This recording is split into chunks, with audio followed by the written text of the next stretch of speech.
Hello, this is Mr. Smith, and this is Academic Economics, the December-January daily participation.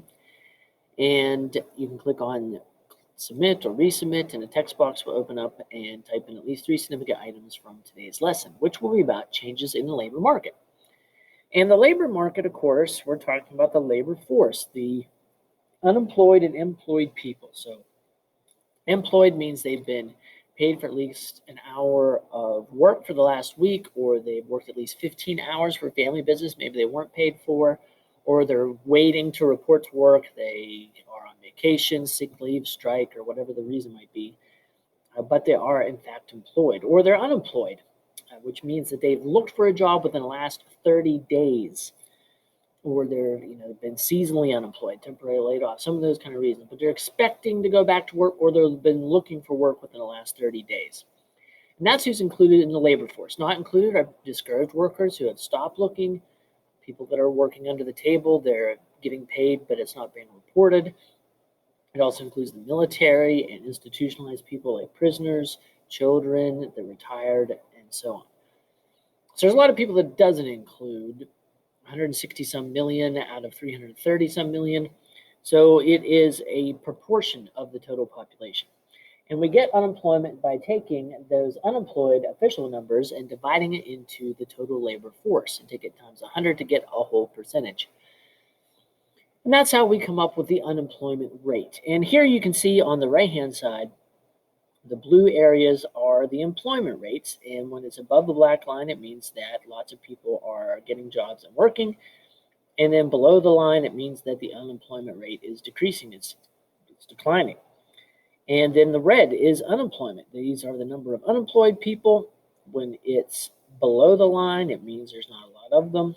And in fact, we're continually eating away at the number of unemployed people. When it's above the line, it means unemployment rates are growing. And here we can see a short recession after 9/11, and then one during the Great Recession. We can see employment goes way down, less people are going into the labor force, and then there's a lot more people that are classifying themselves as unemployed by reporting to the unemployment office and looking for work, receiving unemployment insurance, and other types of methods of counting those folks. And then we can see not in the labor force. These are all those other people we talked about. And so you can see the percentage within the last few years has started to go up. And this is because of mostly aging in particular. You can see factors behind the decline in the labor force. The biggest chunk of them are green here, which involves aging. So as baby boomers, one of the largest generations ever born, continue to age, the oldest of them in the year 2020 are in their 70s, for instance. And as the remainder of that decade of people that were born retire, you're going to see the labor force shrink a little bit more. Other factors include poor health, schooling. Those people that I mentioned, they're not reporting their income, the shadow labor force. And then there are people that are entering the labor force. One of the big reasons is later retirement, or not just entering, but staying in it. So people are waiting longer. And then family responsibilities has slowly become less and less and less. This used to be bigger, as it was more common in the past for one parent to, for instance, stay at home while children were young. But that, of course, is continuing to decrease. You can hardly even see that line once it gets up to the last few years. And so these are changes that are happening, but they're not the only changes that are occurring. Some of the other ones are that we've had a shift. In the past, there were plenty of jobs that were factory or mine or steel mill related, and people there had to know how to do specific jobs and use specific equipment. So they're either semi-skilled, where they were required to use minimal skills and education to operate certain types of equipment, so they were semi-skilled, or they were skilled labor because they had specialized abilities and had trained to use complex equipment without direct supervision. So they're either semi-skilled or skilled, and a large amount of them, of course, were in labor unions, and so they had good contracts and higher pay. But two things, of course, has shifted away from that. One would be outsourcing, when factories could be relocated elsewhere.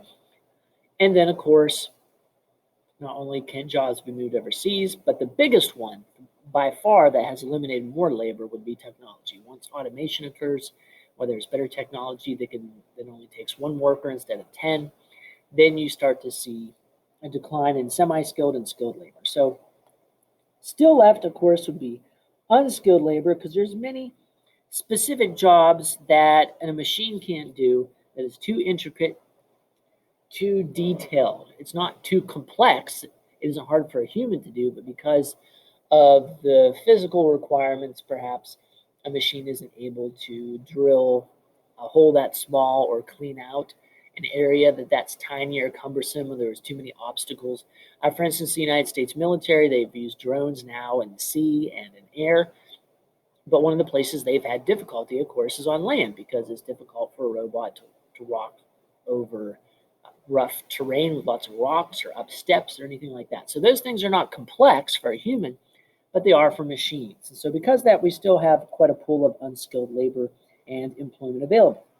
And then, of course, at the top of the scale, professional labor, these people demand jobs with higher pay and benefits because to be in that category, you've had to have an advanced type of education or high level skill or lots of training. Typically, they're white collar workers is what they're called because they're often in supervisory roles. Either they're supervising people or money or something. But because of all that extra, that talent or skill or training that's necessary, there's a lower supply of them, so they typically get higher wages and benefits. That isn't always true. You could have an unskilled job that's incredibly dangerous, so it might get paid more. But typically, we see with most jobs, as you move up this skill system, unskilled to semi-skilled to skilled to professional, you typically see an increase in pay, benefits, less chance of being fired because you're not as dispensable. It'd be tough to replace you right away. There are a lot of benefits of moving up that skill system. So not 100% of the time, but most of the time that is the case. But as we've had more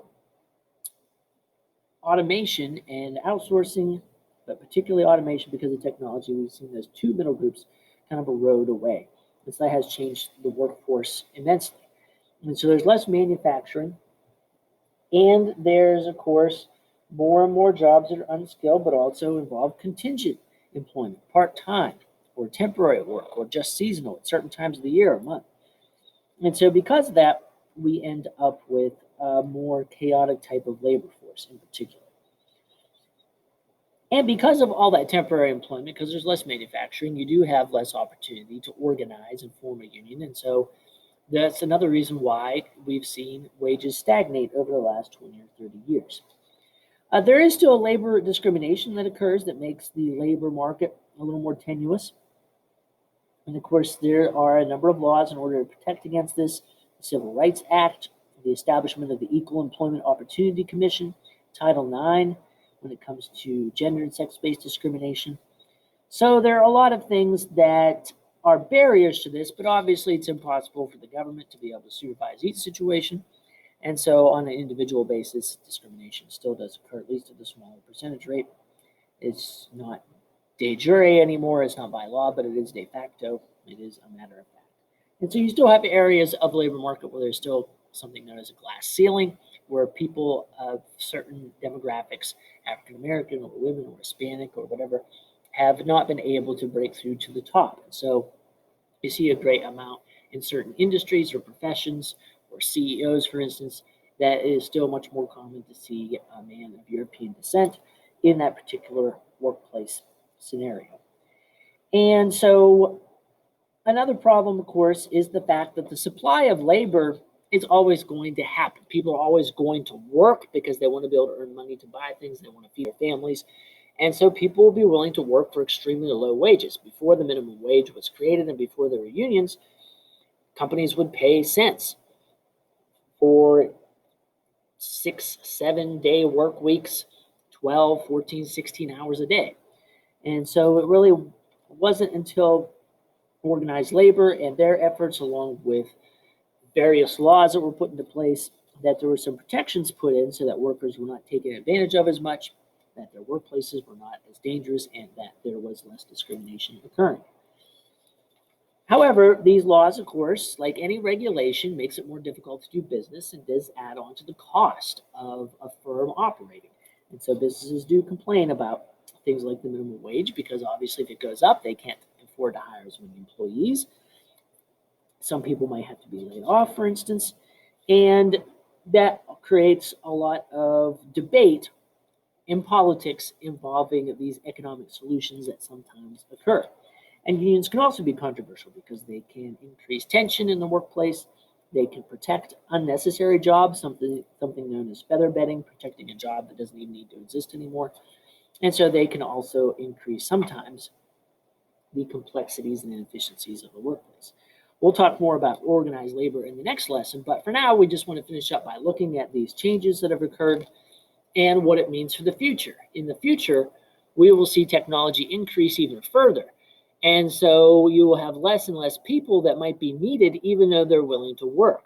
So we have an area like here between 2004 and 2007, and starting here in 2011. You can only see the latter half of the Obama administration, but these blue numbers keep going up, obviously, over the years, including into President Trump's administration. And so in those areas where we have blue, positive, red, negative, is there enough jobs out there for the people that want them? And that could be a problem as more and more occupations are displaced by technology, something that we haven't really been pressed yet to take care of because it happens slowly over time. So it's difficult to see and doesn't create as much attention as needed. Eventually, though, we will replace a significant amount of the jobs out there, even though people are still willing to work.